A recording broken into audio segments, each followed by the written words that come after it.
Bonjour, alors on va à nouveau faire du bayésien, du théorème de Bayes, avec la combinaison d'une situation clinique et d'un électrocardiogramme pour voir si on arrive au seuil d'intervention et d'abstention. C'est déjà une vidéo qu'on a vue, comment utiliser l'électro en situation compatible avec un SCA, elle est sur YouTube dans toute sa splendeur.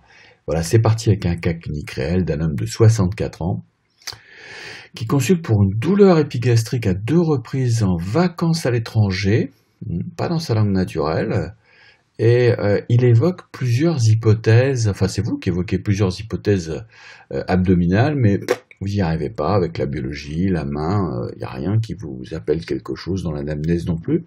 Donc comme vous ne comprenez pas, vous vous dites, mais est-ce que ce ne serait pas un syndrome coronaire aigu? Le patient ayant toujours un petit fond douloureux, vous faites électrocardiogramme. Mais d'abord, il faut classer ce patient avec un peu des notions théoriques qui sont toujours un peu approximatives, mais on peut considérer qu'une douleur est classée faible à moyenne si elle est limitée à une irradiation, c'est-à-dire l'épigastre en l'occurrence ici, et qu'il n'y a pas d'autre étiologie probable, c'est le cas du patient.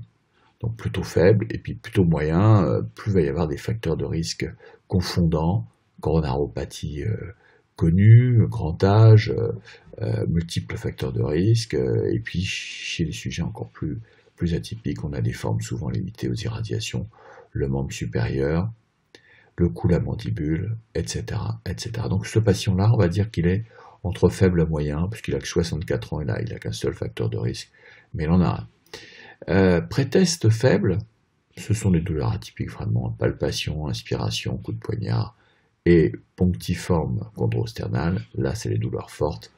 Alors les douleurs vraiment faibles, c'est moins de 5%, les douleurs atypiques, c'est toujours difficile à classer, c'est entre 5 et 50. Et les douleurs fortes typiques, c'est 50% avant le CG de risque d'avoir ASCA. Donc on fait le CG, que voici, il est très récent, vous voyez le 6 mai, il n'est pas dans votre langue habituelle, et vous commencez par regarder donc le tracé dans toute sa globalité. Vous pouvez appuyer sur pause pour bien l'examiner. Moi, je vais le lire comme je le lis d'habitude, à savoir que je suis très attentif aux dérivations microvoltées. C'est-à-dire que quand je vois une dérivation comme ça, je me dis, tiens, je me souviens que le ST est proportionnel au QRS, et que je risque d'être vraiment dérangé dans cette situation-là. Vous voyez que j'ai une ligne de base qui bouge un petit peu, je suis un peu embêté. La deuxième dérivation qui me gêne, c'est la dérivation un peu qualifiante, j'appelle ça, la dérivation qualifiante. Il y a une raideur de ST, vous allez me dire, il n'y a pas grand-chose. Petite raideur, nom de T qui monte, comme toujours dans les raideurs, pof, et nom de T. Cette ton de T-là, elle est un peu agaçante avec cette remontée-là. Alors, si c'est en VL, c'est qu'on est peut-être le miroir de D3, je reviens à D3. Et D3, justement, j'ai l'impression que l'onde T, elle est pas très cool.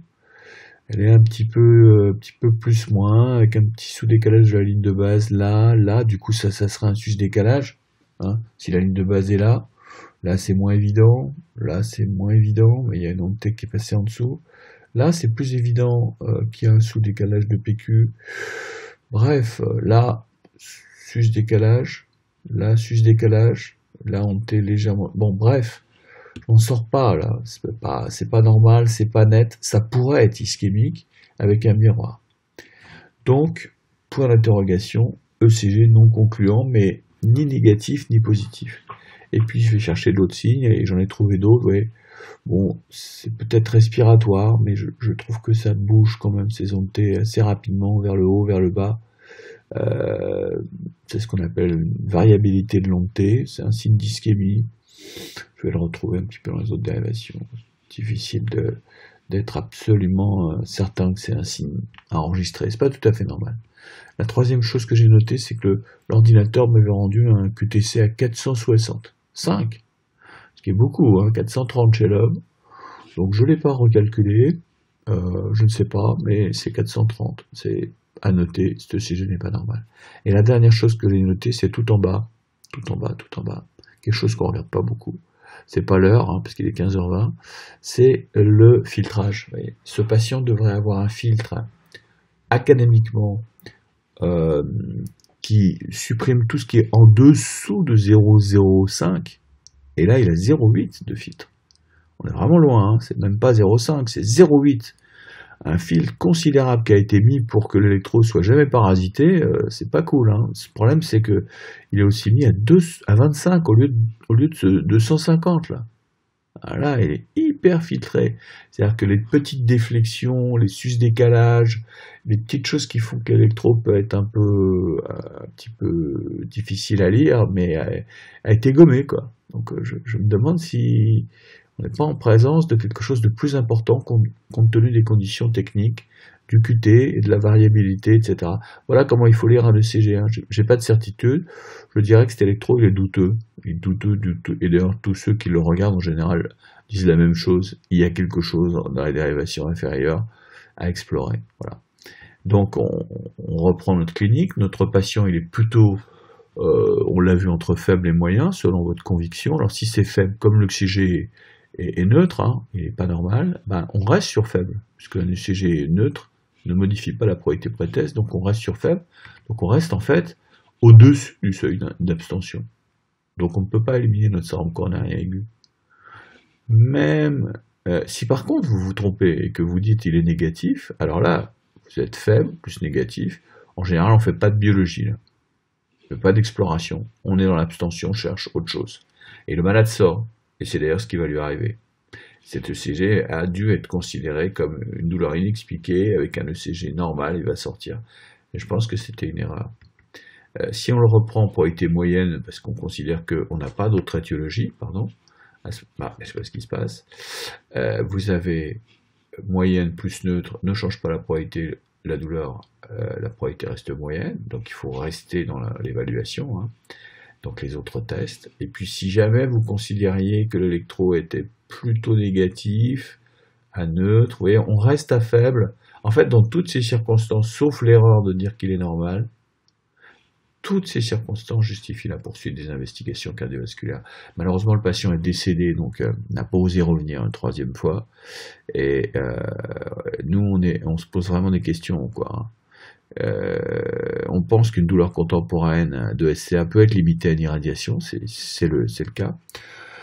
Évidemment, il ne faut pas dire que c'est un SCA toute douleur épigastrique, hein. S'il n'y a pas d'autre étiologie, il faut se tourner vers cette hypothèse-là quand on n'a pas compris les douleurs abdominales. On le sait, le membre sup, le cou, le dos, évoquer un SCA dans sa forme atypique. Et chez ce patient, c'est une hypothèse, surtout qu'il récidive et qu'il a une douleur qui persiste, qu'on ne peut pas comprendre. Il n'a pas de facteur de risque sauf son âge. C'est un homme de 60 ans, hein. C'est 60 plus ou moins 40, donc c'est assez large. Voilà, on va transformer cette douleur atypique vraiment en SCA probable, hein. On fait un ECG, seul l'ECG qui est strictement normal permet d'éliminer un SCA avec une douleur atypique. Ici, c'est pas le cas. Donc les deux ensemble doivent rendre nécessaire la poursuite de l'évaluation cardiaque. Voilà la démarche bayésienne. J'ai fini, je vous remercie.